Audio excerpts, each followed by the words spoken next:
사람들이 싫어져 갖고요. 한마디로 그냥 다 죽여버리고 싶어 갖고. 한국 범죄사에서 최초의 묻지마 살인으로 기록되며 1997년 마지막으로 사형대 위에 선 사형수 김용재. 하지만 그는 죽음을 맞이하는 바로 그 순간 사형장에 모인 관계자들의 마음을 먹먹하게 만든 주인공이기도 합니다. 이야기는 1970년 전라남도 완도의 한 가난한 섬마을로 올라갑니다. 김용재는 태어날 때부터 지독한 신체적 불행을 짊어지고 태어났어요. 바로 선천성 약시였죠. 눈앞의 물체가 형체로만 겨우 보일 뿐 사물을 정확히 구분하기 어려운 중증 시력 장애였습니다. 하지만 가난한 집안 형편 때문에 병원 치료는 꿈도 꿀 수 없었죠. 그의 어머니는 그가 초등학교 때 집을 나갔고 몇 년 후엔 아버지마저 농약을 마시고 세상을 떠납니다. 그렇게 어린 김용재는 제대로 된 보호나 사랑을 단 한 번도 받아보지 못한 채 방치되었어요. 초등학교조차 제때 마치지 못했고 글자도 겨우 읽을까 말까 한 상태로 어린 나이에 홀로 세상에 던져졌죠. 소년이 된 김용재가 할 수 있는 일은 그리 많지 않았습니다. 시력이 거의 나오지 않으니 정당한 직업을 구하는 건 하늘의 별 따기였고 시골을 떠나 서울과 지방의 공장을 전전하며 밑바닥 일을 시작했지만 세상은 김용재에게 냉혹했습니다. 글씨를 잘 읽지 못하고 눈이 나빠 일처리가 늦다는 이유로 공장 사장과 동료들에게 상습적인 폭언과 구타를 당하기 일쑤였죠. 월급을 제대로 받지 못하고 쫓겨나는 일도 허다했습니다. 김용재에게 세상은 따뜻한 온기라곤 단 한 조각도 내어주지 않는 잔인한 곳이었어요. 그렇게 20대 초반이 될 때까지 김용재에게 쌓인 것은 오직 세상을 향한 깊은 적개심과 나를 인간 취급조차 해주지 않는다는 비틀린 피해의식뿐이었습니다. 1991년 10월 김용재가 마지막으로 일하던 공장에서마저 쫓겨나다시피 했을 때 그의 마음속에서 무언가가 완전히 부서져 내렸습니다. 배고픔과 절망, 그리고 불평등에 대한 분노가 그를 지배하기 시작했죠. 김용재는 그때 생각했습니다.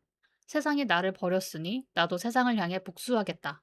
어차피 죽을 인생이라면 혼자 죽지 않겠다고요. 1991년 10월 19일 토요일 오후 따스한 햇살이 내리쬐던 여의도 광장은 주말을 즐기러 나온 시민들로 가득 차 있었습니다. 아이들은 롤러스케이트를 타고 자전거를 몰며 웃음꽃을 피우고 있었죠. 그때 광장 한쪽에서 엔진 소리가 거칠게 울려 퍼집니다. 김용재가 자신이 일하던 공장 사장의 승용차를 훔쳐타 가속 페달을 끝까지 밟은 겁니다. 시속 100km가 넘는 엄청난 속도, 눈이 잘 보이지 않는 상태에서 오직 사람들을 향해 훔친 차를 몰고 돌진했습니다. 평화롭던 여의도 광장은 순식간에 아수라장으로 변했습니다. 굉음과 함께 아이들이 튕겨져 나갔고 비명소리가 광장을 가득 메웠죠. 이 대한민국 최초의 무차별 묻지마 살인으로 자전거를 타고 놀던 유치원생 신윤재 군과 초등학생 지연일 군이 그 자리에서 목숨을 잃었습니다. 그리고 21명의 시민이 크고 작은 부상을 입었죠. 차가 광장 턱에 걸려 멈춰서자 김용재는 차에서 내려 품에 숨겨둔 흉기를 꺼내 들었습니다. 지나가던 여중생을 붙잡고 인질극을 벌이며 악을 썼죠. 하지만 분노한 시민들이 달려들었고 실형 문제로 제대로 대치하지 못한 김용재는 곧바로 제압당했습니다. 세상을 향해 비틀린 복수를 감행한 21살 청년의 광기는 그렇게 일단락되었습니다. 재판 과정에서 김용재에게는 당연히 법정 최고형인 사형이 선고되었어요. 언론은 그를 여의도 광장의 악마, 무차별 살인마로 서술했고 국민적인 공분도 극에 달했죠. 구치소에 수감된 김용재 역시 자신의 범죄를 반성하기는커녕 세상을 향한 도끼만을 내뿜으며 마음의 문을 꽉 닫아 걸었습니다. 그런데 여기서 아무도 예상하지 못한 인물이 등장하죠. 바로 김용재의 차에 치여 그 자리에서 허망하게 세상을 떠난 6살 윤신재 군의 할머니 서윤범 여사였습니다. 손주를 잃은 슬픔에 피눈물을 흘리던 할머니는 피의자 김용재의 신상과 배경을 알게 되면서 뜻밖의 행보를 보이기 시작합니다. 김용재가 선천성 약시에 글도 제대로 배우지 못하고 사회적 냉대 속에 방치된 끝에 그런 괴물이 되었다는 사실을 알게 된 거죠. 할머님은 이렇게 생각했습니다. 불우한 환경에서 저 아이를 방치하고 괴물로 만든 데에는 우리 사회의 책임도 있다. 내 손자의 목숨이 헛되지 않으려면 저 아이를 그냥 죽게 둘 것이 아니라 사람으로 만들어야 한다고요. 할머니는 구치소로 찾아갔습니다. 그리고 손주를 죽인 원수나 다름없는 김용재를 접견실에서 만났죠.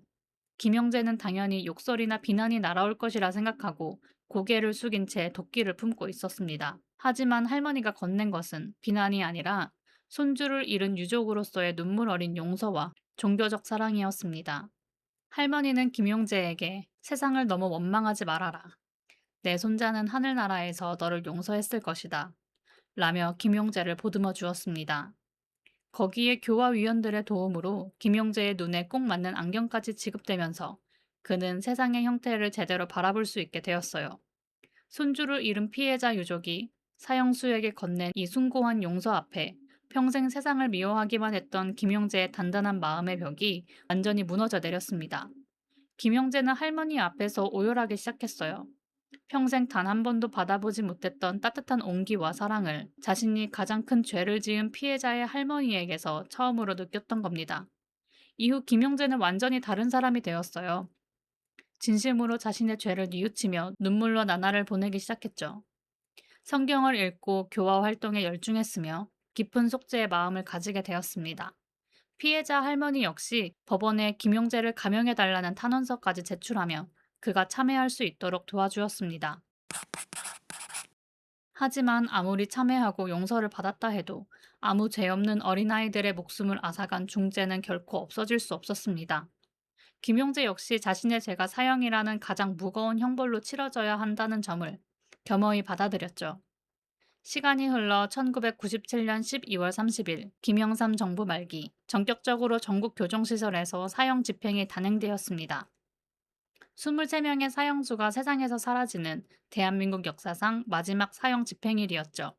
김용재 역시 사형장으로 끌려왔습니다. 평소 같으면 공포와 원망으로 얼룩져 있을 사형장이었지만 그날 김용재의 모습은 담담했습니다.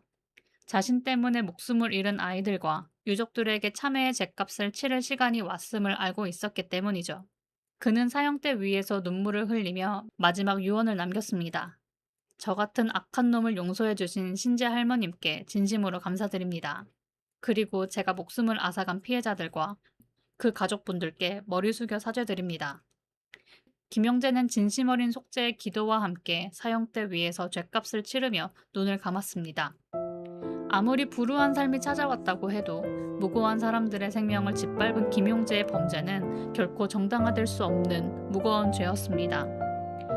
대한민국 마지막 사형장의 문이 닫히던 그날, 그가 남긴 기록은 엄중한 죗값의 무게와 함께 그 어떤 잔혹한 범죄도 용납될 수 없지만 끝내 한 사람을 뉘우치게 만든 건 법의 칼날이 아닌 피해자의 거룩한 용서였다는 아픈 깨달음을 우리에게 남겨주고 있습니다.